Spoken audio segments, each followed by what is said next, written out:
Moving on, I guess to the last topic. This is kind of apropos of nothing. Doesn't really relate to anything in the news. Doesn't really relate to a general topic.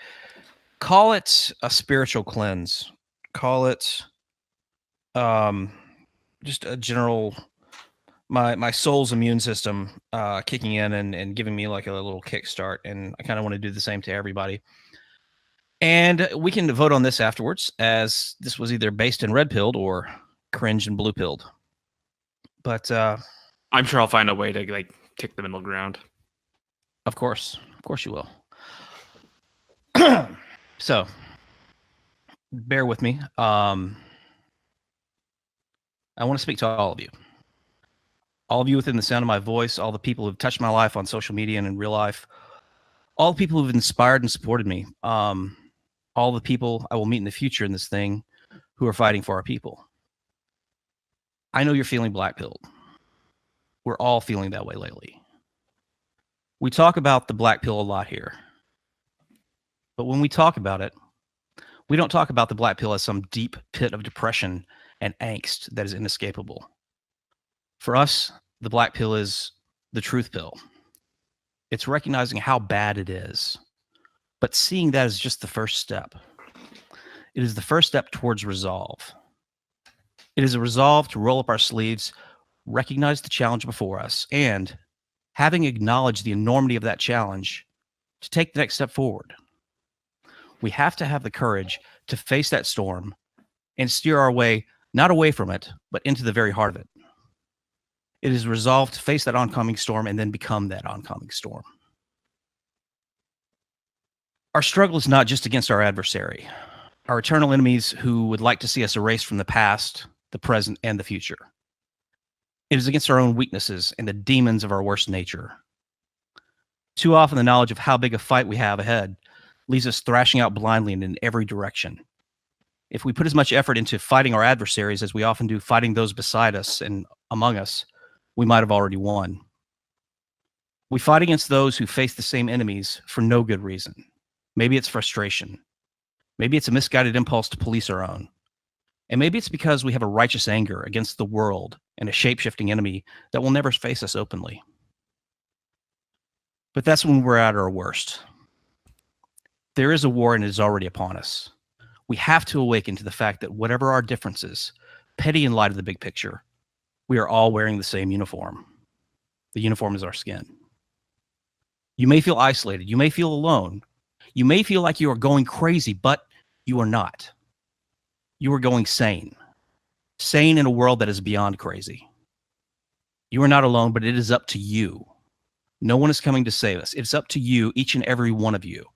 You have to awaken the giant within you. In the genes, in the culture, and the strength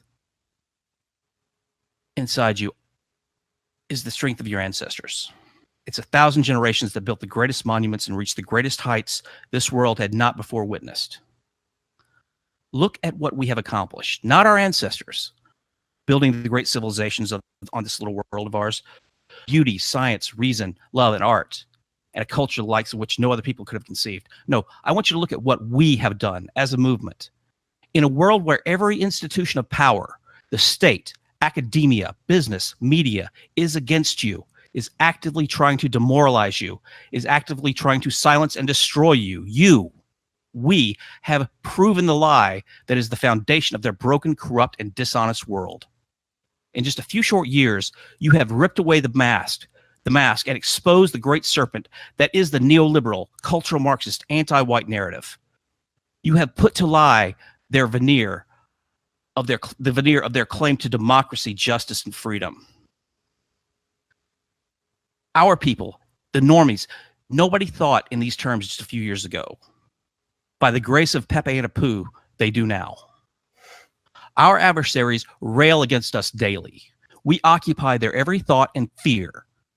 They have been reduced to the absurd claims of patriarchy and white privilege, these all-powerful, all-invisible rationales for their own personal and group failures.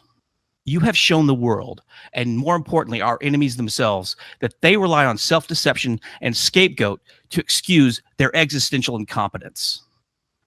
We have pulled aside the curtain, to show that their power is an illusion. They exist in a Potemkin village.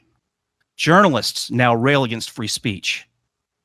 So-called anti-fascists demand jail for political dissent. Politicians openly campaign against their own citizens in favor of hostile foreigners. The free market has been exposed as a self-serving lie for the benefit of the rootless cosmopolitan elite.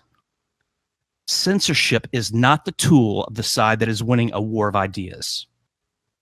It is the tool of those who are losing their grip on power. You have reminded these Lilliputian neoliberals and neoconservatives, these race hustlers and sexual deviants, that giants once walked the earth and can again. What else is this jihad against free thought and the campaign for deplatforming but a bald admission that their hateful lies can't stand the light of truth? It is an admission of how feeble their grasp and how fragile their narrative is when it can't stand up to joyful mockery and cold, hard, irrefutable facts. It is a confession that the vast majority of ordinary white people, the vast majority of the normies, our people, can maybe be fooled for a moment, but that the enemy's lies and narratives are so unnatural and so phony that the spell can be broken by a smirk.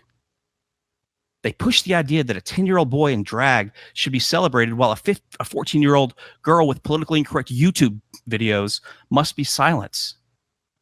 People are noticing. They push the idea that a high school boy smiling at a drunken, degenerate, stolen valor prairie abo is the face of evil, while the never-ending parade of fake hate crimes somehow never happened. But people are noticing. They celebrate white displacement at the same time they call the Great Replacement a lie, and people are noticing. What you should notice is how ridiculous and hysterical they have become, because you have helped your own people notice. They are afraid, and their desperation is palpable. They know that the giant is awakening within our people. Our people are the apex predators on this world. Nothing, no gaslighting or constant campaign of guilt and historical lies will ever change that. What can change is that the giant can awaken. Maybe we're awaiting a great leader, but what we must do now is become worthy of such a leader. We have to rebuild our people's pride and rekindle their tribalism. That is the great challenge before us. Our challenge is not to tear others down, but to build our people up. It starts with rebuilding white communities, white tribalism, and white cohesion. It means finding the best part in yourself and in those around you. You are the descendants of the mighty. In a world where nature and every other people stood against them, your ancestors took to the seas, forged empires, and harnessed the forces of earth and space. The challenge is great, but what's in you to meet that challenge is far greater. I know a lot of this. I know this is a lot, but you have to look within yourselves to find the giant. And the price can be high. They want to destroy every one of our people who doesn't hate themselves enough. I'm willing to pay that price because I love our people and I love the truth. And I hate the snakes that want to see our people brought to ruin. And I know I'm not alone. The tide is turning. This is the time to take heart. We have a people to save and a world to win. I can't imagine a greater adventure. All you people need to give is everything you have.